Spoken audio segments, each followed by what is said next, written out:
नमस्कार साथियों, मैं वेद प्रकाश आपके अपने YouTube चैनल प्रकाश स्टडी में आपका स्वागत करता हूं। साथियों, आज हम 7 फरवरी 2023 का प्रथम शिफ्ट का पेपर लेके आए हैं। आज इसमें पढ़ेंगे हम इन्वायरमेंट स्टडी।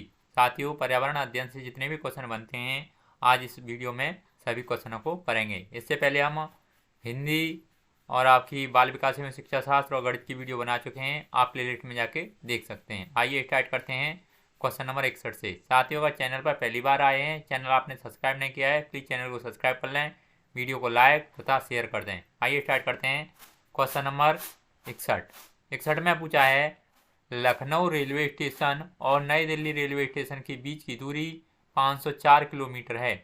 कोई रेलगाड़ी इस दूरी को 7 घंटे में तय करती है। इस रेलगाड़ी की मीटर पर सेकंड में औसत चाल ज्ञात कीजिए। साथियों, चाल के लिए फॉर्मूला होता है चाल बराबर दूरी बट्टे समय। ये फॉर्मूला आप इसमें क्वेश्चन में लगाएंगे और आपकी जैसे ये किलोमीटर में है तो 5/18 का इसमें उल्टू कर देंगे तो ये आपका मीटर पर सेकंड में आ जाएगी यूनिट। तो इनमें से साथियों सॉल्व करने पर इसका सही आंसर ऑप्शन नंबर चौथा आ जाएगा, यानी 20 मीटर पर सेकंड आएगा इसका सही आंसर। अगर साथियों नहीं सॉल्व होता है तो फिर हमें बताएं, हम आपके सामने दूसरा नया वीडियो लेके आएंगे। अगला नेक्स्ट क्वेश्चन देख लेते हैं। क्वेश्चन नंबर 62 में पूछा है कोई बच्ची एक्स पर है और वह अपनी सहेली के साथ जो वाई पर स्थित है के साथ खेलना चाहती है। इसके लिए पहले वह ओ पर पहुंचती है जो एक्स के ठीक दक्षिण में 40 मीटर की दूरी पर है। इसके पश्चात वह ठीक पूर्व दिशा में 30 मीटर दूरी तय करने के जीरो से ओ से वाई पर पहुंचती है। वाई से एक्स की दूरी और वाई के सापेक्ष एक्स की दिशा क्रमशः क्या होगी। साथ ही इनके लिए आप ऐसे एक चतुर्थांश बनाएंगे जिसमें लिखेंगे पूर्व, पश्चिम, उत्तर और दक्षिण, इस प्रकार लिख लेंगे और इसके बाद में इसे सवाल को सॉल्व कर देंगे। जैसे कोई बच्चा एक्स की ओर सारा कर, यानी यहाँ से स्टार्ट करेंगे जो भी करना है। उसके बाद में साथ ही ये सॉल्व करेंगे। 62 का सही आंसर ऑप्शन नंबर पहला हो जाएगा, यानी 50 मीटर उत्तर पश्चिम में होगा। यानी जो पूछा है वाई के सापेक्ष एक्स दिशा होगी आपकी 50 मीटर उत्तर पश्चिम। अगला नेक्स्ट क्वेश्चन देख लेते हैं। क्वेश्चन नंबर 63 में पूछा है क्लॉथ के बारे में नीचे दिए गए कथनों में से सही कथन को चुनिए। नीचे 4 ऑप्शन रखे हैं, 4 ऑप्शन को पढ़ के सही आंसर आपको बताना। क्वेश्चन नंबर 63 का सही आंसर क्या होगा। साथ ही 63 का ऑप्शन नंबर तीसरा हो जाएगा, यानी क्लॉथ लगभग 40 वर्ष तक जीते हैं और अपने जीवन काल में 8 वृक्षों पर घूमने की तकलीफ उठाते हैं। इसका सही आंसर ऑप्शन नंबर तीसरा हो जाएगा। साथियों, ये क्वेश्चन वेरी इंपॉर्टेंट है क्योंकि यह कई बार क्वेश्चन में पूछ लिया जाता है। अगला नेक्स्ट क्वेश्चन देख लेते हैं। क्वेश्चन नंबर 64 में पूछा है जंगलों के ज़्यादा कटने से निम्न में से क्या स्थितियां संभावित हैं। ए कहता है आसपास की जगह ज़्यादा ठंडी होगी। बी कहता है वर्षा जल का रिसाव कम होगा। सी कहता है बहता वर्षा जल मृदा को बहा ले जाएगा। और डी कहता है भौम जल का स्तर बढ़ जाएगा। सही विकल्प का चुनाव कीजिए। ये 4 ऑप्शन रखें। 64 का सही आंसर क्या होगा।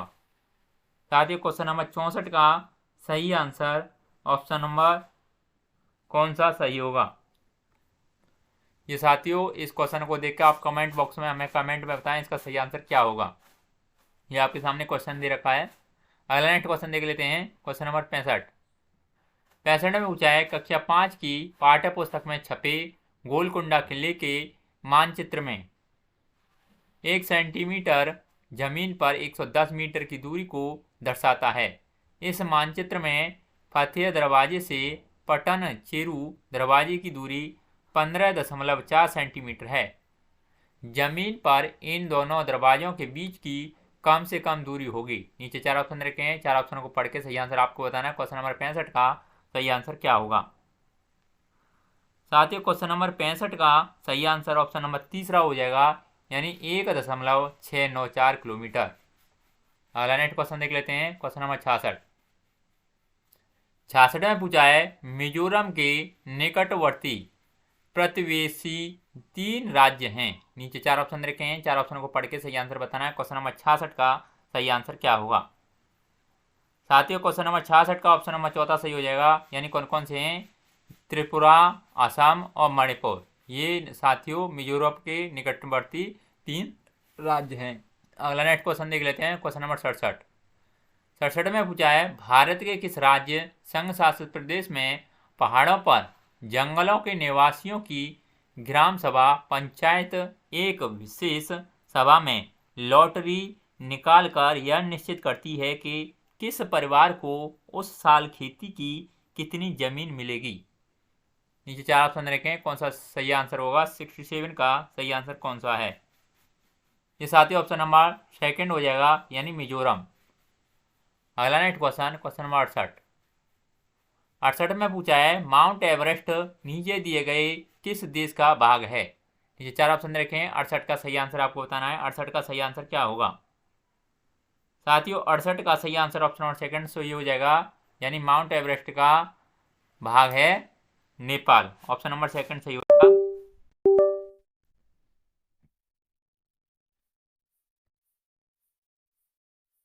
अगला नेक्स्ट क्वेश्चन देख लेते हैं। क्वेश्चन नंबर 69 इसमें पूछा है, नीचे दिए गए विकल्पों में उस परिवर्तन को पहचाने जिसे उत्क्रमित किया जा सकता है। नीचे 4 ऑप्शन रखें, 69 का सही आंसर क्या होगा? साथ ही 69 का सही आंसर ऑप्शन नंबर 2 हो जाएगा, यानी मोम का घोल बनाना। अगला नेक्स्ट क्वेश्चन देख लेते हैं। क्वेश्चन नंबर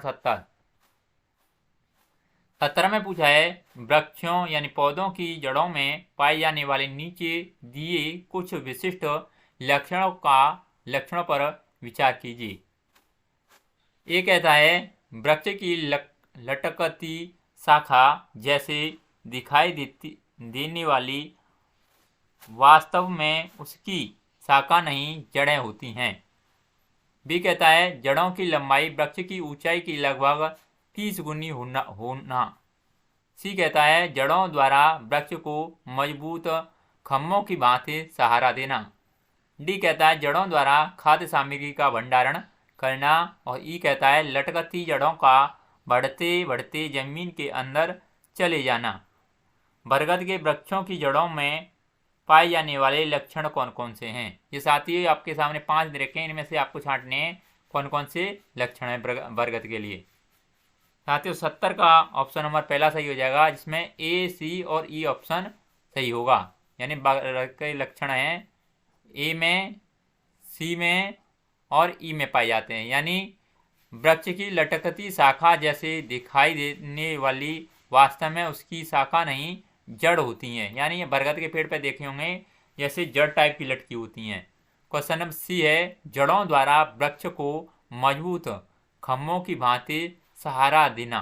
यानी आपकी वृक्ष की जो मजबूत खम्भे की तरह ये जड़ें सहारा देती हैं, यानी लटक जाती हैं ना उसमें। और ई में देखते हैं, लटकती जड़ों का बढ़ते बढ़ते जमीन के अंदर चले जाना। इसका सही आंसर ऑप्शन नंबर पहला हो जाएगा। अगला नेक्स्ट क्वेश्चन देख लेते हैं। क्वेश्चन नंबर 71 में पूछा है, किसी विद्यार्थी द्वारा नीचे दिए गए कथन पर विचार कीजिए। मैं जिस जगह से आया हूँ वह एक पहाड़ी इलाका है। हमारे यहाँ बहुत बारिश होती है और बर्फ भी पड़ती है। जब ठंड अधिक होती है तो हमें धूप में बैठना अच्छा लगता है। हमारे घर पत्थर तथा लकड़ी के से बनते हैं। यह छात्र कहाँ से आया है? नीचे 4 ऑप्शन रखें, 71 का सही आंसर क्या होगा? साथ ही 71 का ऑप्शन नंबर तीसरा सही हो जाएगा, यानी मनाली, यानी हिमाचल प्रदेश से। अगला नेक्स्ट क्वेश्चन देख लेते हैं। क्वेश्चन नंबर 72 में पूछा है, आपकी मित्र कमजोर दांत और हड्डियों के कारण अस्वस्थ रहती है। उनके उबरने के लिए निम्न में से कौन सा विकल्प सर्वोत्तम है? नीचे 4 ऑप्शन रखे हैं, 4 ऑप्शन को पढ़ के सही आंसर आपको बताना। क्वेश्चन नंबर 72 का सही आंसर क्या होगा? साथियों 72 का ऑप्शन नंबर तीसरा सही हो जाएगा, यानी उसके लिए दूध, सब्जियां, पालक और फल बेहतर होंगे। अगला नेक्स्ट क्वेश्चन देख लेते हैं। क्वेश्चन नंबर 73 में पूछा है, मधुमक्खी के छत्तों के विषय में नीचे दिए गए कथनों पर विचार कीजिए। ये कहता है, प्रत्येक छत्ते में बहुत सी रानी मक्खियाँ होती हैं जो अंडे देती हैं। बी कहता है प्रत्येक छत्ते में कुछ ही नर मक्खियाँ होती हैं। सी कहता है छत्ते में बहुत सारी काम करने वाली मधुमक्खियाँ भी होती हैं जो शहद के लिए फूलों का रस एकत्र करती हैं। डी कहता है यदि काम करने वाली मधुमक्खियाँ न हों तो छत्ता और शहद नहीं बन सकते।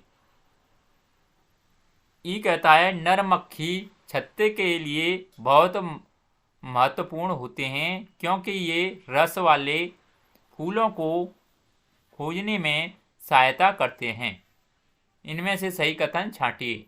नीचे 4 ऑप्शन रखें, 73 का सही आंसर क्या होगा। साथियों 73 का ऑप्शन नंबर चौथा सही हो जाएगा, जिसमें ई, सी और डी ऑप्शन सही होंगे। सॉरी, बी, सी और डी ऑप्शन सही होंगे। बी, सी और ई ऑप्शन, बी, सी और डी ऑप्शन, यानी डी ऑप्शन। यानी इसमें कहा गया है प्रत्येक छत्ते में कुछ ही नर मक्खियाँ होती हैं, और सी में कहा है छत्ते में बहुत सारी काम करने वाली मधुमक्खियाँ होती हैं जो शहद के लिए फूलों का रस एकत्र करती हैं। और डी कहता है यदि काम करने वाली मक्खियाँ न हों तो छत्ता और शहद नहीं बन सकते। अगला नेक्स्ट क्वेश्चन देख लेते हैं, क्वेश्चन नंबर 74। 74 में पूछा है नीचे दी गई उस विशेषता को चुनिए जो नीचे दिए गए सभी जानवरों में पाई जाती है। कछुआ, अजगर, बाज, छिपकली, शहद की मक्खी। ये कहता है शरीर का सल्कों से ढका होना। बी कहता है भूमि पर तथा जल दोनों में रह सकना। सी कहता है अंडे देना, और डी कहता है जहरीला होना। सही विकल्प का चुनाव करें। नीचे 4 ऑप्शन रखें, 4 ऑप्शनों को पढ़ के सही आंसर आपको बताना है। क्वेश्चन नंबर 74 का सही आंसर क्या होगा। साथियों क्वेश्चन नंबर 74 का ऑप्शन नंबर तीसरा सही हो जाएगा, जिसमें सी, केवल सी ऑप्शन सही होगा, यानी अंडे देना। अगला नेक्स्ट क्वेश्चन देख लेते हैं, क्वेश्चन नंबर 75। 75 में पूछा है केंचुआ के बारे में नीचे दिए गए कथनों पर विचार कीजिए। ये कहता है ये जमीन में छेद बनाते रहते हैं जिससे जमीन पोली हो जाती है। बी कहता है ये मृत पत्तियों और पौधों को खाते हैं और इनके मल से मृदा उपजाऊ बनती है। सी कहता है ये अपशिष्टों को कंपोस्ट में परिवर्तित कर देते हैं। डी कहता है ये जिस कंपोस्ट को बनाते हैं वह फैक्ट्री में बने उर्वरकों से महंगी होती है। ई कहता है रसायनों पीड़क नाशियों का छिड़काव में केंचुओं को प्रभावित नहीं करता। नीचे 4 ऑप्शन रखें, 4 ऑप्शनों को पढ़ के सही आंसर आपको बताना है। क्वेश्चन नंबर 75 का सही आंसर क्या होगा। साथियों 75 का ऑप्शन नंबर तीसरा सही हो जाएगा, जिसमें ए, बी और सी ऑप्शन सही होंगे। इसमें आपके ए, बी और ऑप्शन नंबर सी, यानी ये जमीन में छेद बनाते रहते हैं जिससे जमीन पोली हो जाती है।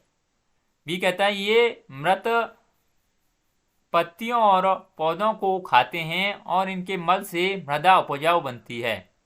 सी कहता है ये अपशिष्टों को कंपोस्ट में परिवर्तित कर देते हैं। अगला नेक्स्ट क्वेश्चन देख लेते हैं, क्वेश्चन नंबर 76। इसमें पूछा है प्राथमिक स्तर पर पर्यावरण अध्ययन की बाल केंद्रित प्रकृति जिसके कारण है। ये कहता है गतिविधि आधारित शिक्षा। बी कहता है रटना सीखना। सी कहता है पाठ्य पुस्तक का आधारित शिक्षा, और डी कहता है सीखने के लिए स्कूल, घर और समुदाय की भागीदारी।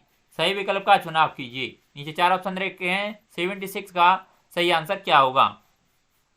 साथ ही 76 का ऑप्शन नंबर चौथा सही हो जाएगा, इसमें केवल ए और डी ऑप्शन सही होंगे। इसमें ए और ऑप्शन नंबर डी सही होगा, यानी ए कहता है गतिविधि आधारित शिक्षा, डी कहता है सीखने के लिए स्कूल, घर और समुदाय की भागीदारी। अगला नेक्स्ट क्वेश्चन देख लेते हैं, क्वेश्चन नंबर 77।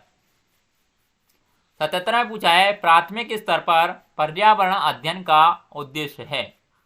ये कहता है बच्चों को अपने स्वयं के सीखने पर प्रतिबिंबित करने के लिए प्रोत्साहित करना। बी कहता है बच्चों को पर्यावरणीय समस्याओं को हल करने में सक्षम बनाना। सी कहता है बच्चों को नए ज्ञान का सृजन करने के लिए संलग्न करना। और डी कहता है बच्चों को ज्ञान के एक निश्चित निकाय के प्राप्तिकर्ता के रूप में व्यवहार करना। नीचे 4 ऑप्शन रखे हैं। क्वेश्चन नंबर 77 का सही आंसर क्या होगा? साथियों क्वेश्चन नंबर 77 का ऑप्शन नंबर पहला सही हो जाएगा, जिसमें ए, बी और सी ऑप्शन सही होंगे। अगला नेक्स्ट क्वेश्चन देख लेते हैं। Question number 78। 78 में पूछा है प्राथमिक स्तर पर पर्यावरण अध्ययन के संबंध में निम्नलिखित में से कौन सा कथन सत्य है? नीचे 4 ऑप्शन रखें। 78 का सही आंसर क्या होगा? साथियों 78 का सही आंसर ऑप्शन नंबर पहला हो जाएगा, यानी पर्यावरण अध्ययन विज्ञान, सामाजिक विज्ञान और पर्यावरण शिक्षा की अवधारणा और मुद्दों को एकीकृत करता है। अगला नेक्स्ट क्वेश्चन देख लेते हैं। Question number 79।